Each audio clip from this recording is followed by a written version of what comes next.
పాకిస్తాన్ ఒక మంచి పని చేసింది. ఏంటంటే, సిక్కులకి విపరీతంగా వీసాలిస్తోంది. ఎందుకు అంటే, సిక్కులని అక్కడున్నటువంటి కర్తార్‌పూర్‌లో ఉన్నటువంటి సిక్కులకి సంబంధించినటువంటి గురువుగారిది చూడటానికి వచ్చేటటువంటి వాళ్ళకి విపరీతంగా ఇచ్చి, వాళ్ళందరికి అక్కడికొచ్చినప్పుడు గతంలో ఏదైతే blue star operation blue star ద్వారా సిక్కులకి జరిగింది అన్యాయమని, లేకపోతే ఇంకోటి సిక్కులు ఎవరెవరు చనిపోయారు అప్పట్లో మెడలో ఇవేసి తగలబెట్టినటువంటి ఉదంతాలు వీటన్నిటిని హైలైట్ చేస్తూ కథ నడుస్తోంది.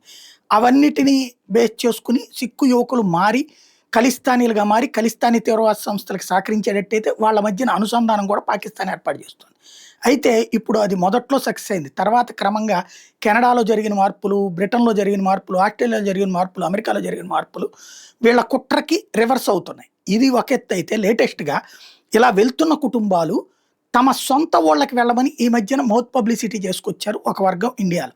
దాంతో అంటే ఇక్కడున్నటువంటి పంజాబీ సిక్కులకు బంధువులు అక్కలో, అమ్మలో, నాన్నలో, తాతలో అక్కడుండేవాళ్ళు.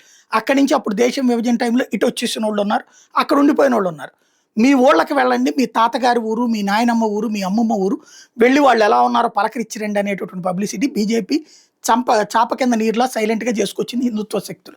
దీంతో వీళ్ళు ఆ ఊళ్ళకి వెళ్తున్నారిప్పుడు. వెళ్తే అక్కడ వీళ్ళ నాన్నలు వీళ్ళ తాతలు, వీళ్ళ ముత్తాతలు హత్య చేయబడ్డారు పాకిస్తాన్‌లో ఉన్నటువంటి ముస్లింల చేతుల్లో. సొంత ఆహ్, ఎవరైతే పనివాళ్ళు ఉంటారో ఆ పనివాళ్ళే చంపినోళ్ళు, పక్కనోళ్ళు చంపేసి వీళ్ళ ఆస్తులు వేరే వాళ్ళు తీసుకున్నారు. చివరికి అక్కడ సిక్కులు లేరు. వాళ్ళందరూ మతం మార్పించబడ్డారు. లేదా వేరే వాళ్ళకి బీబీలుగా మారిపోయారు అన్నటువంటి విషయం తేలిపోయి ఇప్పుడు అసలు నిజాలు బయటకొస్తున్నాయి.